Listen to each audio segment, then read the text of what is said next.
thank you for joining us today on the Ask the Expert. Today I am joined by Dan, and Dan runs an Instagram page and a website called the Eye Health Nurse. And today I'm going to be speaking with Dan about something that's really important to us all. It's about eye health, it's about early signs and caring for our eyes. Hello Dan, welcome. Hi, nice to meet you. And you too. Thank you so much for being on our Ask the Expert today, Dan. So basically, I did a little bit of internet stalking, shall we call it, and I came across your Instagram page, which I haven't actually come across before. And obviously, it's called the Eye Health Nurse. Is that right? Yeah, that's correct. Yeah. So can you tell me just a little bit about your Instagram page and your website and how it came about? Yeah, so basically it was pre-COVID, and I decided that with the lockdown that had happened, that people were going to be really struggling to get hold of hospitals, the opticians, the GPs. So I thought, well, rather than people be sitting at home worrying about things, should I go into a hospital for this? Is this eyesight problem warranting a hospital visit in the COVID times? I created a website for people then to be able to contact us and ask those questions, basically.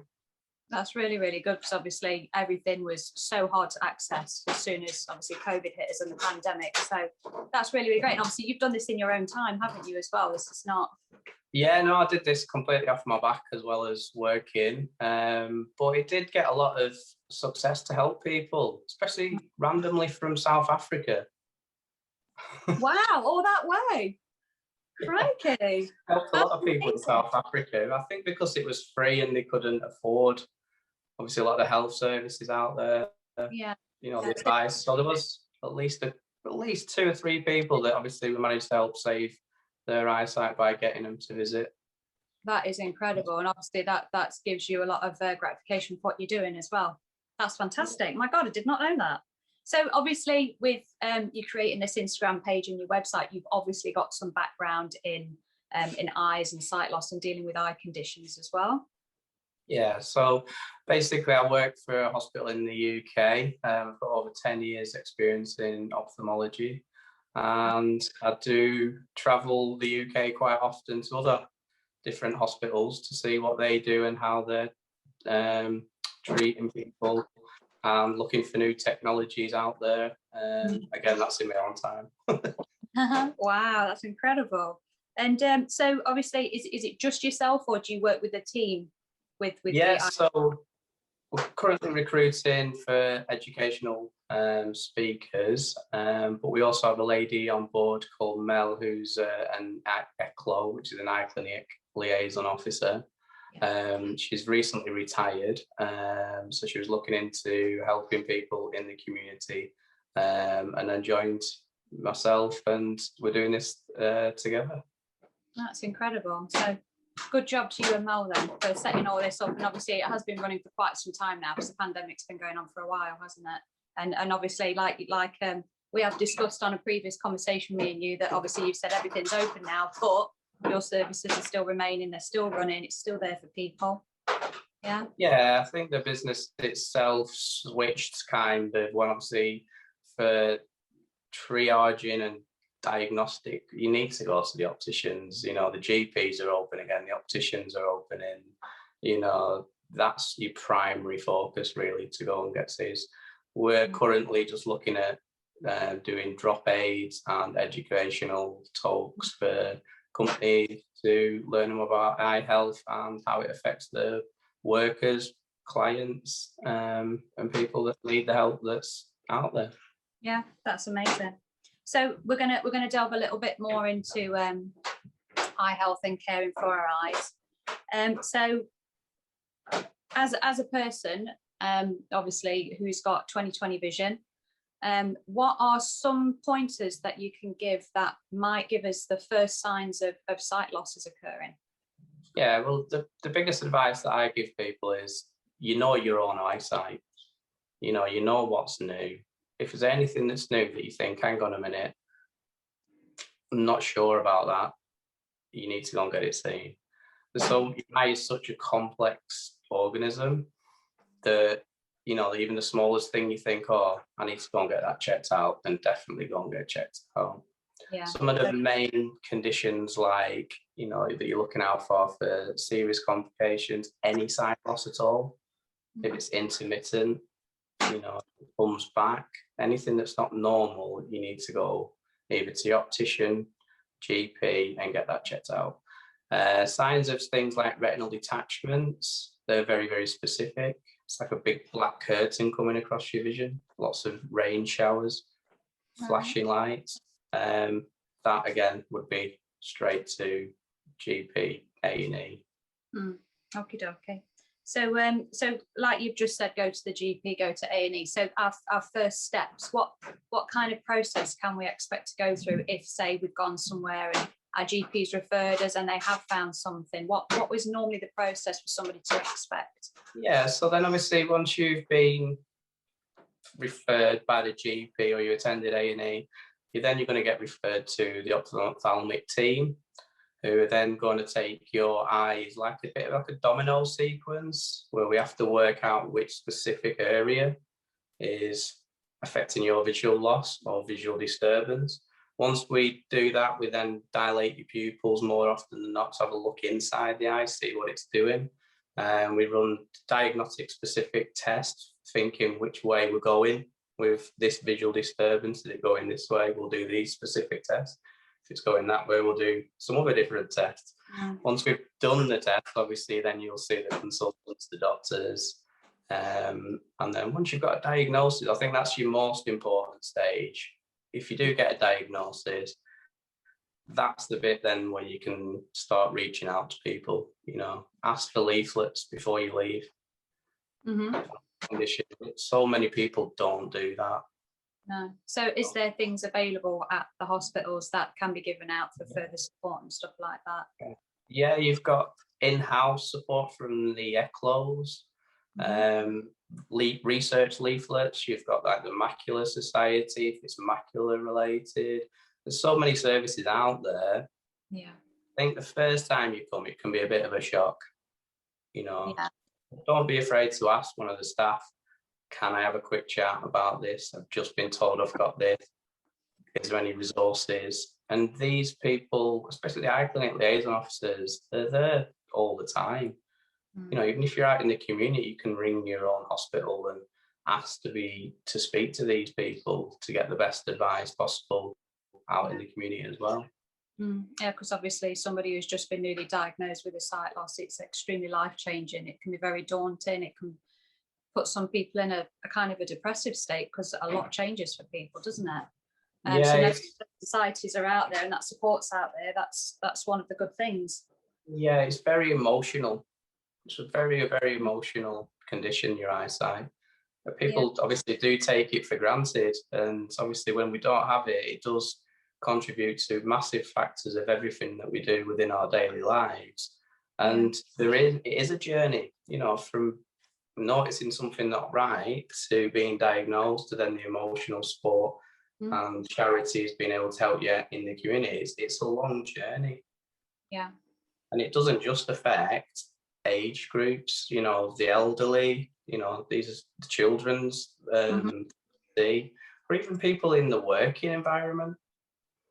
You know, all of a sudden it's affecting your job. So there is definitely, the more support that we can get out there to people to reach out to, the better. So, and I suppose that especially targets anybody that doesn't have that natural support unit, like family or close friends, people obviously who are living on their own with a sight loss. It's more important for them to be able to reach out to these societies, people like yourself. Obviously, you know, we provide so many low vision aids and we try and support people as much as we can ourselves. It's fantastic what you guys do. I remember referring one person to you this week. Oh, brilliant. Oh, so good to hear. Thank you. So just a little one that I got asked the other day was, so obviously it's not just about being indoors. Obviously people still want to go outdoors, they still want to live their lives. Is there any little tips that you can give the people that are out and about that can help themselves and when they're out? Definitely. Again, I think I think we're in an era now where technology has taken a big step forward. You know, the technology that you guys provide can really help people feel safe. The biggest thing that I hate about visual loss is how it isolates people. Yeah. So if you can, you know, get aids to help you walk, you know, walk with somebody that can guide you, make sure you're wearing the right glasses for a start. Yeah. Could massively make a difference. You know, declutter your house. Get rid of those rugs, the small furniture items, potential trip hazards. That's Then a you're good. not going to. Half the people don't actually do that, you know. That's No, really. no, yeah. And then we see them in the hospital, and you're thinking, oh, it could have been so much avoided. Yeah. Oh, yeah. But even locally, you could look what local charities are in the area, support groups. Coffee morning. We've got one lady who set up a coffee morning. Did a deal with a local coffee shop and put it up in the local low visual aid services, like just a poster, and she meets 6 or 7 people now that otherwise might not have felt, well, would have felt isolated at home. Yeah, and more so obviously with the pandemic and everything again. So I'm finding, of course, with now obviously restrictions are obviously lifting. Obviously, I do a lot of the events for Optilec, and some people are absolutely chomping at the bit just to get out and have that social interaction again. So I see what you're saying there. So things that we can do to look after our eye health. What's some really good tips that you can give there? Biggest one, healthy lifestyle. You know, obviously it's harder than it has to do, and I can vouch for that through lockdown. But healthy lifestyle, you know, eating healthy, getting some exercise, stop smoking. That's a really, really big one. You know, smoking really does damage the eye a considerable amount. So if you can cut down on that or stop altogether, that's massive for your future eye health.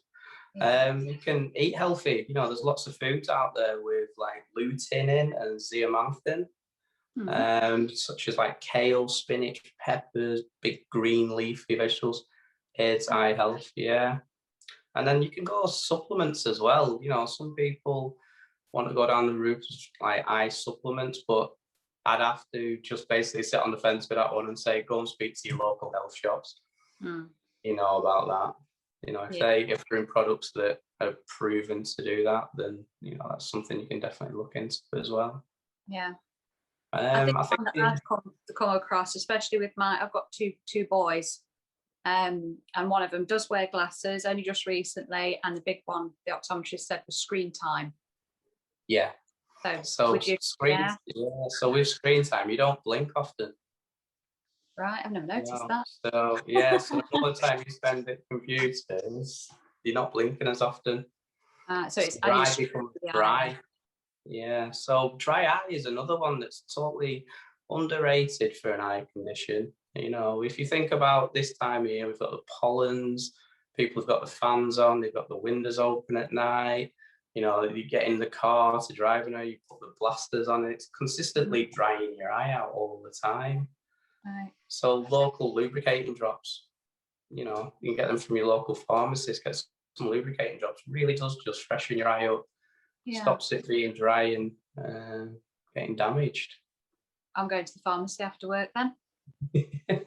And again, really, and I think that's the biggest point for me is when you go to the hospitals and you get a diagnosis and they give you treatment, it's getting that treatment into your eyes. You know, putting drops in and making sure they go in, because the eye drops that the hospital provides you are sight saving. So if you can get the drops in your eyes, then fantastic. Yeah, and obviously you've just manufactured something to help along with that, haven't you? Yeah, so basically over the last 18 months, been working with a company in Holland to design some drop aids, which they're called. I've got some here. There we go. Oh right, yeah, the holes in them, yeah. Eye drop glasses, they're called. So they're specifically designed so people don't miss their eyes when they're trying to put the drops in. I'll see if I can show you. So basically, you just get the ball, pop it into one of the designated holes, fits every type of bottle. Yeah. Pop the glasses on, tilt your head back, pull your lid down, gentle squeeze, can't miss. Wow. Yeah, because normally we end up wearing most of the eye drops and actually getting them in our eyes, don't we? A lot of us. I know that from experience. And I think as well, if you can take the stress out of it, Yes. like help Psyching yourself up.